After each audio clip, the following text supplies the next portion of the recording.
ముఖ్యమంత్రి జగన్మోహన్ రెడ్డి 4.5 సంవత్సరాల కాలంగా సీఎం అవ్వడానికి ముందు ఈ 4.5 సంవత్సరాల కాలంగా అతని నోటి నుంచి వచ్చే అతి తరచుగా వచ్చే అతి ముఖ్యమైన పదం ఏంటంటే నా ఆడబిడ్డలు నా అక్క చెల్లెములు.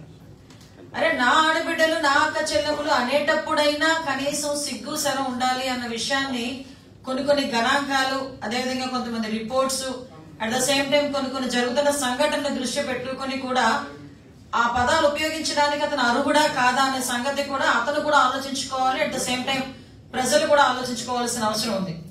ఎందుకంటే సుమారుగా 4.5 సంవత్సరాల కాలంలో దగ్గర 1,48,578 కేసులు మహిళల మీద జరుగుతున్న అఘాయిత్యాల మీద గాని, మహిళలు అవమానిస్తున్న తీరు గాని, మహిళల మీద జరుగుతున్న దాడుల గురించి గాని, మహిళల మీద జరుగుతున్న హత్యల విషయంలో గాని ఈ 4.5 సంవత్సరాల కాలంలో దగ్గర జగన్మోహన్ రెడ్డి అతి ప్రియంగా పిలుచుకునే అక్క చెల్లెమ్మల మీద, ఆడబిడ్డల మీద అతని చేతకానితనం వల్ల, అతని ధనదాహం వల్ల, అతని తాలూకా అంటే దాన్ని ఏమంటారంటే అవగాహన లేమి వల్ల 1,48,578 రికార్డ్ అయిన కేసులు. ఇవి నేను 4.5 సంవత్సరాల కాలంలో చెప్తున్నా. అంటే ఓవరాల్ గా యావరేజ్ చూసుకున్న సంవత్సరానికి దగ్గర 30 నుంచి 40 వేల వరకు కూడా కేసులు నమోదవుతున్నాయి. ఇది నమోదవుతున్న కేసులు. వీటితోని ఇవన్నీ కూడా ఎలా జరుగుతున్న నేపథ్యంలో టాప్ మోస్ట్ పొజిషన్ లో ఏపీ నుంచుతాను అని చెప్పి ఎలక్షన్ ముందు మాట్లాడిన వ్యక్తి మహిళల మీద జరుగుతున్న అఘాయిత్యాల్లో గాని, మహిళల తాలూకు మిస్సింగ్ విషయంలో గాని, బాలికల మిస్సింగ్ విషయంలో గాని నెంబర్ 1, 2 పొజిషన్ లో మాత్రం డెఫినెట్ గా ఉంచే పరిస్థితి ఈ రోజు ఒక సైకో జగన్మోహన్ రెడ్డి రాష్ట్రానికి దాపురించాడు అన్న సంగతి అయితే చాలా క్లియర్ గా చెప్పగలం.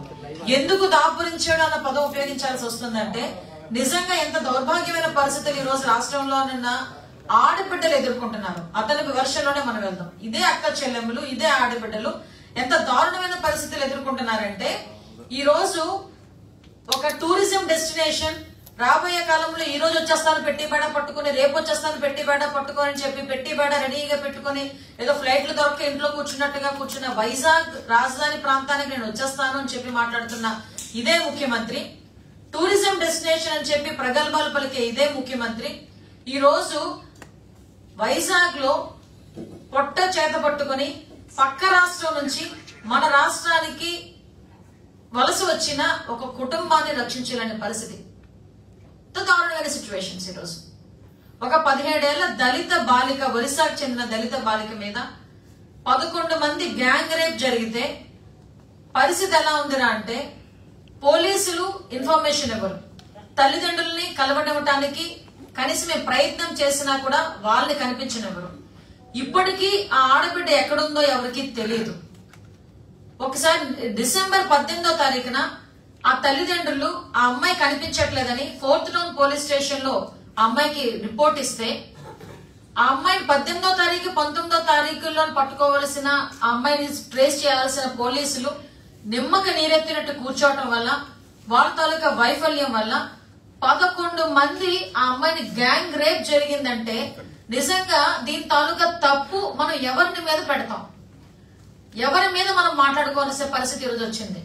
దీనికి బాధ్యత గవర్నమెంట్ తీసుకుంటుందా, పోలీస్ వ్యవస్థ తీసుకుంటుందా, నా అక్క చెల్లెములు నా ఆడబిడ్డలు అని చెప్పి ప్రగల్భాలు పలికే ముఖ్యమంత్రి తీసుకుంటాడా?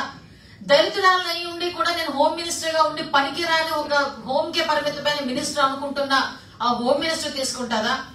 ఏదో దొంగల పడ్డ ఆర్డర్లకి కుక్కలు మొరిగినట్టు ఇక్కడ ఆల్రెడీ కేసు ఫైల్ చేసేసిన తర్వాత మహిళా కమిషన్ అతి ముఖ్యంగా స్పందించేసి సుమోటాగా తీసుకున్న ఈ కేసునని చెప్పి మాట్లాడుతున్న పరిస్థితి చూస్తా ఉంటే జనాలు ఏమైనా ఎర్రోలు అనుకుంటున్నారా? నిజంగా చాలా బాధ అనిపించిందండి. డిసెంబర్ 30వ తారీఖున రాత్రి ఈ విషయం ప్రెస్ లోకి వచ్చినట్టుంది. ఐ థింక్ సో 31 మధ్యాహ్నానికి మేము అరెస్టు చేశామని చెప్పి పోలీసులు చెప్పారు. 31 మధ్యాహ్నానికి మా మహిళా కమిషన్ చైర్పర్సన్ అప్పుడు నిద్రలేచినట్టుంది. మరి బయటకు వచ్చి నేను సుమోటాగా తీసుకున్నాను ఈ కేసుని, పోలీసులు చెప్పలేదండి.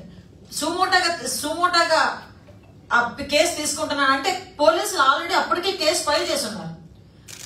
కేసు ఫైల్ చేసామని చెప్పారు. అది కూడా బయటికి ప్రెస్ కి కూడా ఎక్కడ కూడా బయటికి వాళ్ళు రివీల్ చేయలేదు. మహిళా కమిషన్ చైర్పర్సన్ మాత్రం బయటకు వచ్చేసిందండి. చెప్పాను కదా అప్పుడే నిద్ర లేచినట్టుంది. చక్కగా పౌడర్ రాసుకుని బయటకు వచ్చి మేడం గారు చెప్తారు, నేను ఈ విషయం మీద సుమోటోగా తీసేసుకున్నాను, సుమోటోగా తీసుకుని దీని మీద ఎంక్వైరీ చేయమని నేను సిపికి ఆర్డర్స్ పాస్ చేశాను అని. ఎందుకు రాకూడదు?